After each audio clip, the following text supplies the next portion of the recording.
So I stopped watching Saving Private Ryan by Steven Spielberg at about 36 minutes.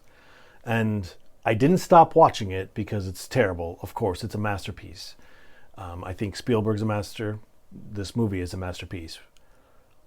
The reason I stopped watching it is because simply I needed a breath. It's so powerful that I had to stop and just sort of take in what I had seen. I was so emotional. Now, I've seen the movie before, of course, but I've done this before where I've stopped it. But this is the first time that I noticed that I stopped it, and I sort of reflected on that, and that's what I wanted to talk about in this video. Like, why did that happen, perhaps? I don't know that I have an answer. But just sort of listening to Spielberg talk about what this movie was to him kind of helped me realize that it's okay what I did. I mean, it was okay no matter what, right? But like just thinking about like, wait a minute, I need to time out here. Now you can't do that in the movie theater, of course, which I'm pretty sure I saw it in the theater. But sitting at home, you have the luxury of doing that. Listening to Spielberg talk about this film, it's kind of crazy that he held back what he had a more gruesome depiction of what war is that he couldn't show because it would have been, according to him, rated X. So he had to show what he thinks is reality, and he had to show a slightly restrained version of it, which is crazy to me. But just the power in it is what overwhelmed me and made me stop at 36 minutes. So one thing if you don't know this, but according to Spielberg, he filmed it in continuity. So he shot the first 3 parts that equal 36 minutes go like this. And this is what made me have to take a break. The beautiful setup of the beginning with the old guy and John Williams' music sort of pulling you in and making you emotional. And then at the end with the eyes, with the soldier on his knees, you go straight to the 20 to 23 minute D-Day invasion, which is just crazy good, but sad and depressing and unfortunate and infuriating. And I'm still surprised by it after all the times I've seen it. It's just so powerful and it's horrific. And then once they finally get onto the beach and overtake it, you move to the story about Private Ryan, right? And you find out, it sort of ends when the general reads the letter from Lincoln about how they're going to get Private Ryan and they're going to do whatever they have to do to get him out of there.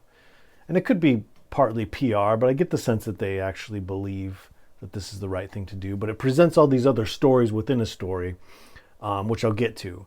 But one of the things that flowed for me really well was, and I did a video on this, on blinking being synonymous with thought, and how actors kind of, I don't know if all of them are consciously doing this, but it's something that I've studied, where you just don't blink. Because the moment you blink, that thought is over. That's like a Walter Murch thing, his part of his 6 steps to great editing. And somebody can correct me on that if you want. But one of them, I think, is that you cut before the blink, meaning you're looking at a actor talk about something, and there I blinked, so you just cut right before that, because when you blink, that's a new thought. When you blink, the old thought, that's done. So you want to get before it. And if you watch this movie, and this is why I'm bringing it up, you see a lot of that. It's just everything's masterful about it, but you can see that in it. And I don't remember the name of the editor for this movie, so my apologies. And I'd be interested to know. I'm going to look this up afterwards. I should have done it before, but if he's edited a lot of Spielberg's movies. I think Spielberg always works with the same director of photography, I think. But I don't know about the editor. But it's brilliant, and it's filmed in continuity, so you've got the opening scene that goes into the beach, that goes into the other part where they find out Private Ryan, and it's just, I just had to hit pause and sort of collect my thoughts. As many times as I've seen this film, and I'm at home, it's not like I'm in a theater where it's like, watching Dunkirk in the first row, where I'm getting just bombarded with history and emotion and humanity and the cosmos, like just relentless. It's like watching if you're like sitting on the floor of a performance of the Blue Man Group, what I imagine, just like banging, and it's anyway. The reason I bring this up is because I would love to know why this is happening, why I stopped it, and I'd also like to know if what your take is, you watching this, because this is a conversation, right? It's supposed to be a conversation. What your take is on the first 35 minutes or so. Does it hit you in the same way? Is it just me, or is it? I know people talk about the famous opening scene on the D-Day invasion, but I don't know that people necessarily stop it. I mean, they keep going. But for me, sometimes when something like this happens, and it's happened in other movies too, and I can't think of an example off the top of my head, but just where I gotta like hold on here. This is like parallels how I read books too, especially philosophy books. Like I've been reading Stoicism, and just where I'll read a couple pages and then I'll just need to walk around in my backyard and go for like 3 weeks or 3 days or whatever it is, and then come back and read pages 3 to 5 and then this again. But that's what this movie makes me do. And it's so fascinating to listen to Spielberg talk about the making of this movie, because he was saying how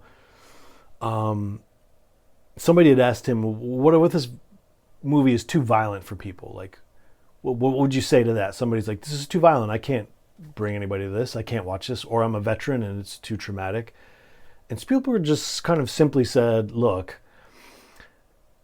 if you think that it's too much reality, which is an interesting way to phrase it, then don't come.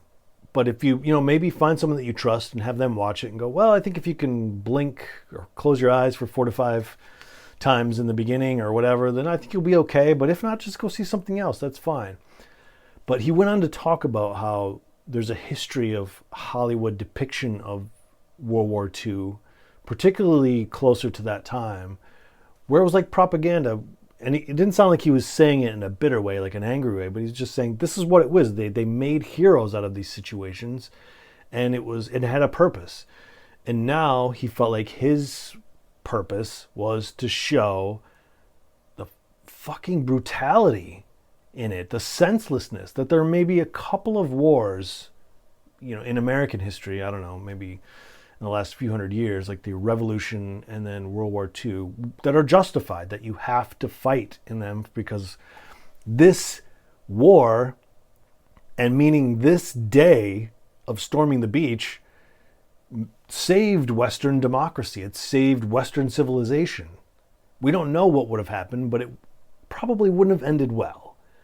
So you have this one day that saved this war by mostly kids, and he really talks about it in a very interesting and like influential way of like how he used to pass this cemetery in Westwood most of his life growing up or something, and he didn't think anything of it. But then as he got older and he sort of got in tune with history and the making of Schindler's List and Saving Private Ryan, and now he finds himself getting in touch with that place or other places where he just might even just drive by it and say thank you, to think about the sacrifice that's being made.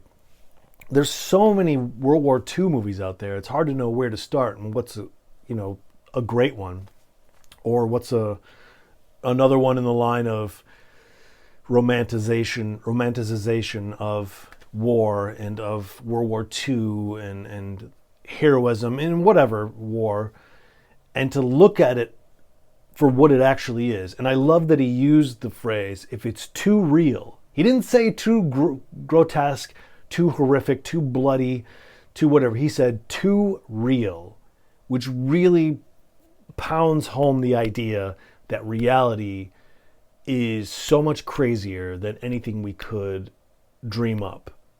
I mean, Freddy Krueger's pretty crazy and Jason Voorhees is pretty crazy, but those things don't happen. Occasionally there might be someone who's off their rocker and they do all these weird things, but we're talking about war that's happened a lot, and how many people have died in war. That's reality. And to hear him say the phrase too real just really, I don't know, the more I sort of listen to Spielberg talk about this movie or any movie, I'm just really connecting with him more. And I kind of mentioned to some people after I saw this for, I don't know, fucking the 10th time or whatever it is, I don't know, that he really kind of overlaps into a lot of different categories in culture. Like, I don't really hear hipsters or, I don't hang out with goth kids, but I don't hear anyone in darker circles or ironic circles or where they're circles where they're criticizing film and they think of certain criterion things as being the high stuff, and then everybody else is just, selling out or whatever. But Spielberg is one of those names where I feel like he gets talked about very well in a lot of different categories. I mean, not just these ones, but you go all the way back to Jaws. I mean, this is a guy that started his career with crazy, just some of the greatest films, and he hasn't stopped. So that's another thing that hit me about this film, is sort of the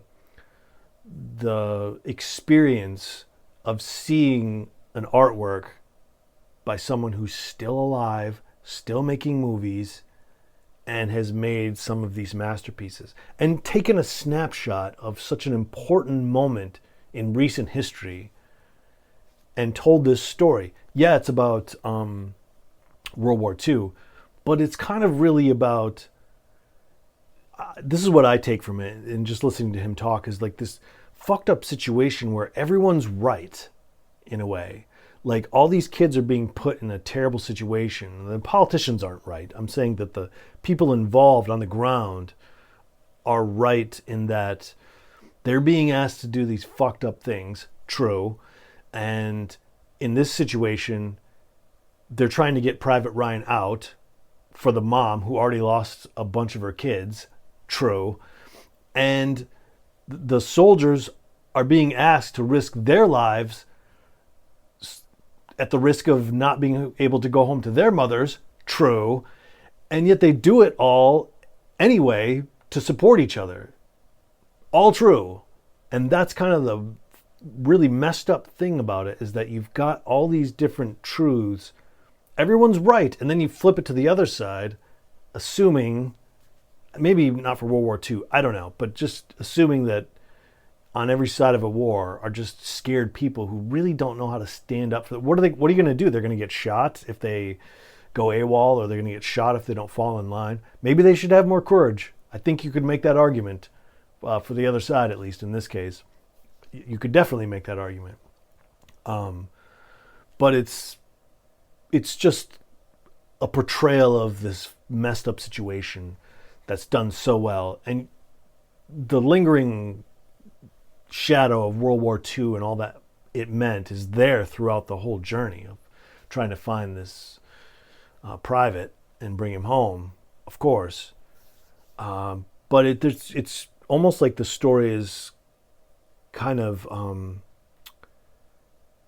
like one of those babushka dolls where you just keep getting the same story is there, this lineage, but it's just this kind of a microcosm of the whole fucked upness of the whole war through this story of these group of guys who are trying to find this one guy to get him out of there, And I think Ed Burns' character actually says at one moment, like, if finding this asshole means I can go home to my mother, then it's worth the cause. Now, I don't know that they were necessarily promised that. Maybe they were and I missed that part.